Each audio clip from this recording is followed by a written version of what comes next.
British এমপিকে অবাধ ও সুষ্ঠু নির্বাচনের আশ্বাস প্রধান উপদেষ্টার। সরকারের উপর মানুষের আস্থার চির ধরছে বলছেন সাইফুল হক। জানাবো নির্বাচন নিয়ে অন্তর্বর্তী সরকারকে সহনীয় চাপে রাখবে বিএনপি। এবং সর্বশেষ জানাবো বিপ্লবী পরিষদের সভায় হামলা, গণ অধিকার পরিষদ নেতা ফারুক আহত। এতক্ষণ শুনছিলেন সংবাদ শিরোনাম, এবারে বিস্তারিত। তবে তার আগে অনুরোধ থাকবে আমাদের চ্যানেলটি সাবস্ক্রাইব করে বেল আইকনটি ক্লিক করুন। ব্রিটিশ এমপিকে অবাধ ও সুষ্ঠু নির্বাচনের আশ্বাস প্রধান উপদেষ্টার।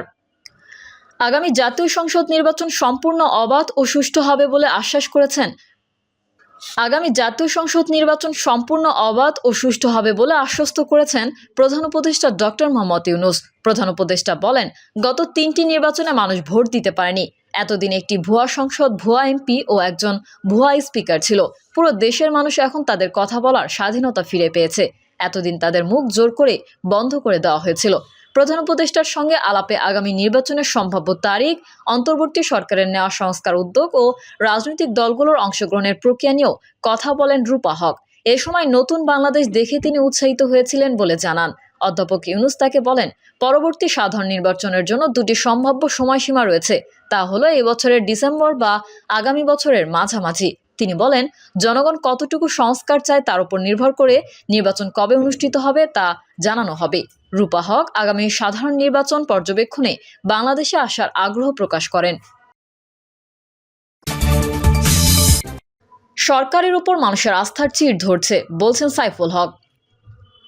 গণ অভ্যুত্থানের পর রাজনৈতিক দল ও জনগণের নজিরবিহীন সমর্থন থাকা সত্ত্বেও সরকারের উপর মানুষের আস্থা ও ভরসায় চির ধরেছে বলে মন্তব্য করেছেন বিপ্লবী ওয়ার্কার্স পার্টির সাধারণ সম্পাদক সাইফুল হক। কাউন্সিলে অরবিন্দু ব্যাপারী বিন্দুকে সভাপতি ও মোহাম্মদ শাহজাহানকে সাধারণ সম্পাদক নির্বাচিত করে 15 সদস্য বিশিষ্ট ঢাকা জেলা শিল্পাঞ্চল কমিটি গঠন করা হয়। সাইফুল হক বলেন, গণ অভ্যুত্থানের পর রাজনৈতিক দল ও জনগণের নজিরবিহীন সমর্থন থাকা সত্ত্বেও সরকারের উপর মানুষের আস্থা ও ভরসায় চির ধরেছে। মনে হয় সরকার ও রাজনৈতিক দলকে কিছুটা এড়িয়ে চলেছে। দেশের গণতান্ত্রিক উত্তরণে রাজনৈতিক দলগুলোর সঙ্গে সরকারের এই দূরত্ব কমিয়ে আনা দরকার। তিনি বলেন, সরকার প্রতিদিন এমন বাক্স খুলছে যা আর তারা বন্ধ করতে পারছে না। সরকার সবকিছু ছড়িয়ে ফেলছে কিন্তু গুছিয়ে আনতে পারছে না। দেশ কেমন চলছে সচিবালয়ের দিকে তাকালেই তা খানিকটা বোঝা যায়। সচিবালয়ে এবং রাষ্ট্রের বিভিন্ন ক্যাডারের মধ্যে যে অস্থিতিশীলতা চলছে তা ভালো লক্ষণ নয়। এভাবে চলতে থাকলে সরকারের স্থিতিশীলতাও ঝুঁকির মধ্যে পড়তে পারে। জাতীয় ঐকমত্য কমিশনের উদ্যোগকে স্বাগত জানিয়ে সাইফুল হক বলেন, দ্রুত সংস্কারের ব্যাপারে বোঝাপড়া তৈরি করে জাতীয় নির্বাচনে সুনির্দিষ্ট পথনকশা ঘোষণা করা দরকার। কারণ অনির্বাচিত সরকার অনির্দিষ্টকালের জন্য ক্ষমতায় থাকতে চাইলে বহু ধরনের ঝুঁকি তৈরি হয়। সফল হতে চাইলে সরকারকে তার এজেন্ডা কমিয়ে এনে কাজের তালিকা নির্দিষ্ট করা প্রয়োজন। রাজনৈতিক দলগুলো সরকারকে সহযোগিতা করতে চায়, কিন্তু সরকারকে এই সহযোগিতা নিতে জানতে হবে। তিনি বলেন, সরকার অনেকগুলো কমিশন গঠন করলেও এখন পর্যন্ত বাজার সংস্কারের জন্য কোনো কমিশন গঠন করা হয়নি। অনতিবিলম্বে বাজার সংস্কার কমিশন গঠন করার আহ্বান জানাচ্ছি। একই সঙ্গে শ্রমিকদের জন্য ন্যূনতম মজুরি কমিশন গঠন করার আহ্বান জানাচ্ছি এবং শ্রমিকদের জন্য রেশনিং ব্যবস্থা চালু করারও আহ্বান জানাচ্ছি। নির্বাচন নিয়ে অন্তর্বর্তী সরকারকে সহনীয় চাপে রাখবে বিএনপি। অন্তর্বর্তী সরকারের সঙ্গে কোনো প্রকার দ্বন্দ্বে না জড়িয়ে দ্রুততম সময়ে নির্বাচনের জন্য সহনীয় চাপ প্রয়োগ করাই হচ্ছে নতুন বছর অর্থাৎ 2025 সাল বিএনপির প্রধান লক্ষ্য। পাশাপাশি দল ও অঙ্গ সংগঠনকে সুসংগঠিত করা এবং রাষ্ট্র সংস্কারে ঘোষিত 31 দফা ব্র্যান্ডিংয়ে মনোযোগ দেবে দলটি। বিএনপির নেতারা বলছেন, 2025 সাল বিএনপির বেশি কিছু করা নেই। অন্তর্বর্তী সরকারের কার্যক্রম ও নীতি, তাদের নীতি কি হয় সেটা পর্যবেক্ষণ রাখা। এক্ষেত্রে সরকার যদি নির্বাচন প্রক্রিয়া শুরু করে সেটার সঙ্গে যুক্ত হবে বিএনপির। আর সরকার যদি নির্বাচনের সুনির্দিষ্ট রোডম্যাপ ঘোষণা না করে তাহলে পরিস্থিতি পর্যবেক্ষণে রেখে দ্রুত নির্বাচনের দাবিতে সহনীয় চাপ প্রয়োগ করা হবে। তবে সেই ক্ষেত্রে সরকারের সঙ্গে কোনো দ্বন্দ্বে জড়াবে না দলটি। অর্থাৎ বক্তৃতা বিবৃতি এবং মাঠ পর্যায়ে সভা সমাবেশ করে বারবার 2025 সালের মধ্যে নির্বাচনের দাবি জোরালোভাবে তুলে ধরা হবে।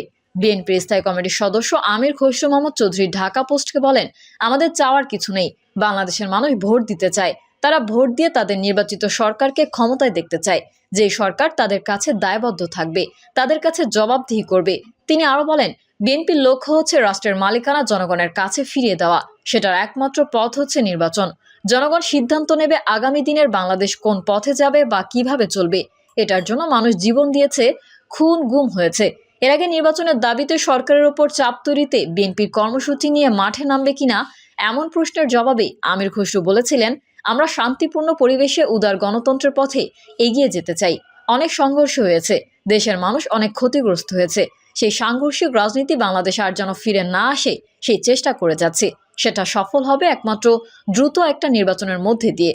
দলটির আরেক স্থায়ী কমিটির সদস্য ডক্টর খন্দকার মোশাররফ হোসেন ঢাকা পোস্টকে বলেন, জনগণের প্রত্যাশা হচ্ছে সরকার নির্বাচন কেন্দ্রীয় প্রয়োজনীয় সংস্কার শেষ করে দ্রুততম সময়ে নির্বাচন দেবে।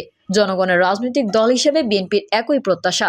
তিনি বলেন, আমাদের সবসময় ৩০০ আসনে ভোটের প্রস্তুতি থাকে। বিগত নির্বাচনগুলোতে আমরা আমাদের জোট সঙ্গীদের কিছু আসনে সমঝোতা হয়েছিল, সেই সব আসনে আমরা প্রার্থী দেইনি। এবার এখন পর্যন্ত আমরা ৩০০ আসনের ভোটের প্রস্তুতি নিচ্ছি। নির্বাচনের সময় যারা আমাদের সঙ্গে থাকবে তাদের বিষয়ে তখন সিদ্ধান্ত হবে। রাষ্ট্র সংস্কারে বিএনপি ৩১ দফা দিয়েছে বলে উল্লেখ করে স্থায়ী কমিটির এই নেতা বলেন, সেটা তো আমাদের কর্মপরিকল্পনাতে থাকবেই। এছাড়া বেশ কিছুদিন ধরে আমাদের সাংগঠনিক কার্যক্রম চলমান আছে। দলের যেসব জায়গায় কমিটির মেয়াদ শেষ হয়ে গেছে সেগুলো গঠন করা হচ্ছে। পাশাপাশি আমাদের যেসব অঙ্গ সংগঠনের কমিটি শেষ হয়ে গেছে সেগুলোও করা হচ্ছে। সেটা নতুন বছরেও চলমান থাকবে।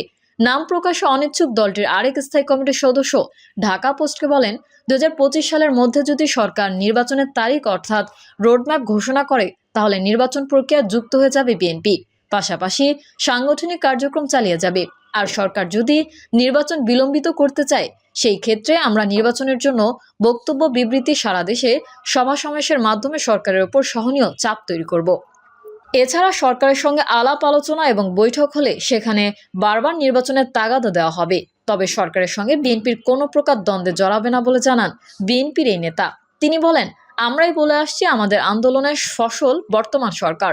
ফলে আমরা যদি এখনই নির্বাচনের দাবিতে মাঠে নামি সেটা গ্রহণযোগ্য হবে না। তাছাড়া একটা মহল এখনই বিএনপির বিরুদ্ধে একটা অভিযোগ প্রতিষ্ঠা করতে চাচ্ছে। আমরা সংস্কার চাই না, নির্বাচন চাই। বিএনপির আরেকটি সূত্র বলেছে, একটা বিষয় এখন পরিষ্কার নয় যে সরকার আগে জাতীয় নির্বাচন নাকি স্থানীয় সরকার নির্বাচন দেবে। দেশের একটা পক্ষ চাচ্ছে জাতীয় নির্বাচনের আগে স্থানীয় সরকার নির্বাচন। যদিও নির্বাচন কমিশনের পক্ষ থেকে বলা হয়েছে জাতীয় নির্বাচনের আগে স্থায়ী সরকার নির্বাচন তাদের ভাবনায় নেই। তাই নির্বাচন কেন্দ্রিক সরকারের নীতির অপেক্ষায় থাকতে হচ্ছে বিএনপিকে। সেটার উপর নির্ভর করবে বিএনপির আগামী দিনের পরিকল্পনা কি হবে।